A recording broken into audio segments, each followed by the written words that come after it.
There's a game on Steam right now for $6, just 6, and it made me genuinely anxious to walk down the hallway. I'm going to tell you about it, and by the end of this video, you're either going to buy it or you're going to go outside and touch some grass. Actually, don't go outside. That's kind of the whole point.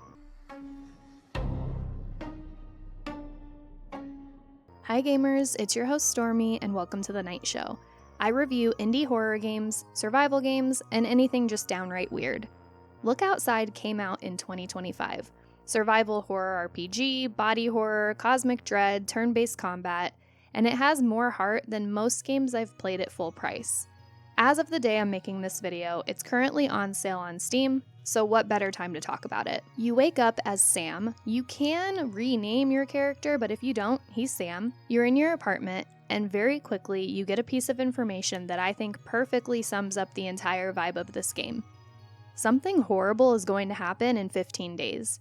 Not might happen, not could happen, it's going to happen. And then it also tells you, do not look outside, because whatever is out there is some unthinkable horror that has already turned people who looked into something grotesque. The world outside your apartment building is seemingly already gone. The game is called Look Outside. So right away, the game is doing something a little funny and a little bit sick. Welcome. You are stuck in this apartment building for those 15 days. You cannot leave the building. What you can do within those walls is pretty much whatever you want. You can explore the floors, meet neighbors, scavenge for supplies, cook food, craft, or you can literally just sit in your apartment and play video games and crossword puzzles. The game will not stop you because it's not linear in that way. Sam actually gains skills based on which video games he plays inside his apartment. You'll find games through your playthrough in different ways, and the more you play them back at home, the more you level up skills that you'll use in combat later.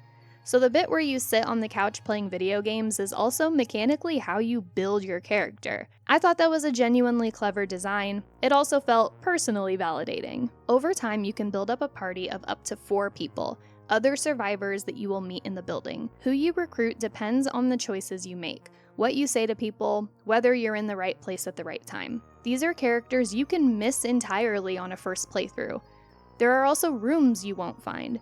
I know I missed at least one party member. Combat is turn-based, very much in the vein of Undertale if you've played that. Positioning matters. Some enemies move towards you during combat, and how far away they are changes what options make sense. If something is across the room, maybe use a ranged weapon. Something right in your face, you're adjusting on the fly. That spatial element keeps fighting from ever feeling like they're running on autopilot. Each person in your party plays differently and has their own unique skill set. Sam's abilities, built through video games back at your apartment, are going to look different from whoever else you've recruited. You're building a party around different strengths and weaknesses, covering gaps and figuring out which combination of people makes sense for what you're walking into. Status effects are also in the mix.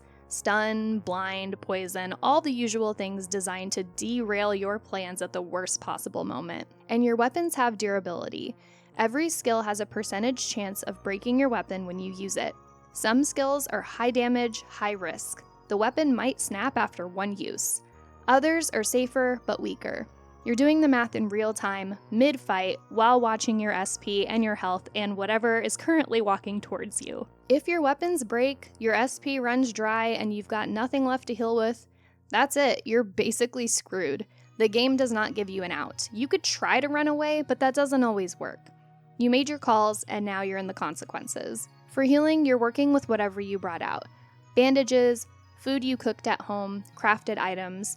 Every bandage you use on this run is one you won't have on the next, and the next one might be worse. You go out into the building to explore. You're scavenging floors, finding supplies, uncovering pieces of the story through NPCs and the environment around you. The further you push, the more dangerous it gets. The building is not safe. Every time you go out, you're making a decision about how deep you push before you need to turn around. When you come back to your apartment, that's where you'll recover. You cook food that you've found throughout your run, you craft items, you play video games to build up Sam's skills, and you save by talking to your neighbor through a little peephole in the wall. That's your save mechanic, a hole in the wall and a conversation. You also check in with yourself by brushing your teeth, which is a moment to breathe, and depending on the choices you've made throughout the game, Sam might have some things to say to himself during that moment. If you've done something questionable, the game knows. It just quietly sits you down with that for a second before letting you keep going. And here's the thing about saving. You can't do it whenever you want.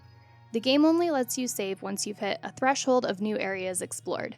You have to push into new ground to earn it. You have to actually commit to going further before the option becomes available.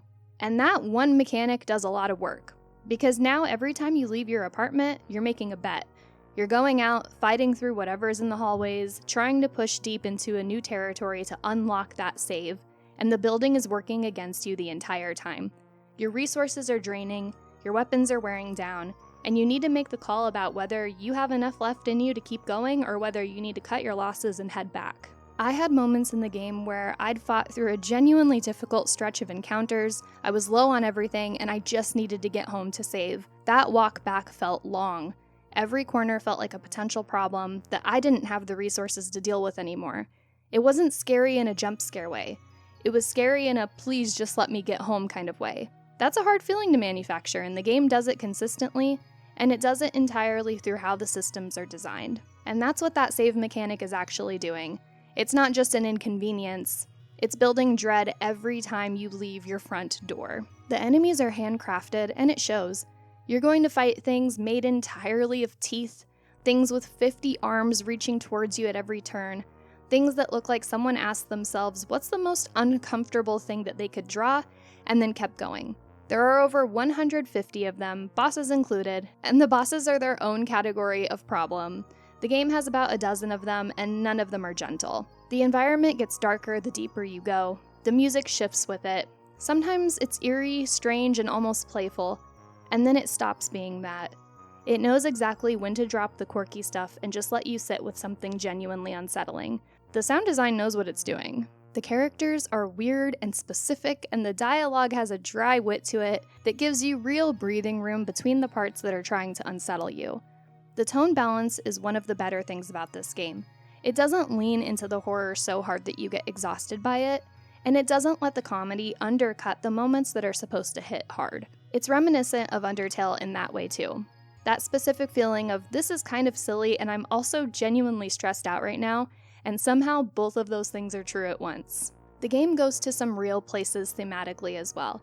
It touches on trauma, depression, on what you would actually do if everything fell apart and you were stuck in a building with strangers trying to hold it together for 15 days. Look Outside runs about 10 to 12 hours on a playthrough, and it is genuinely replayable, because the freedom it gives you means that there are things you're going to miss. Characters you won't recruit because you didn't make the right call, rooms you won't find, endings you won't see, multiple endings, different paths, and going back actually feels like there's more game there, rather than just being the same game. Like I said originally, it's on sale right now for $5.99, but at full price, it's only $10. Devolver Digital published this, and they could have charged more. Most people would pay more for a game with this much depth. So if you want a cosmic horror RPG with real mechanical depth, actual writing, and a game that will make you feel something, this is the one. If you enjoyed this video, or if you didn't but you're still here anyway, please don't forget to like and subscribe, because there's plenty more where that came from. Thank you all for the endless support, and remember, do not look outside.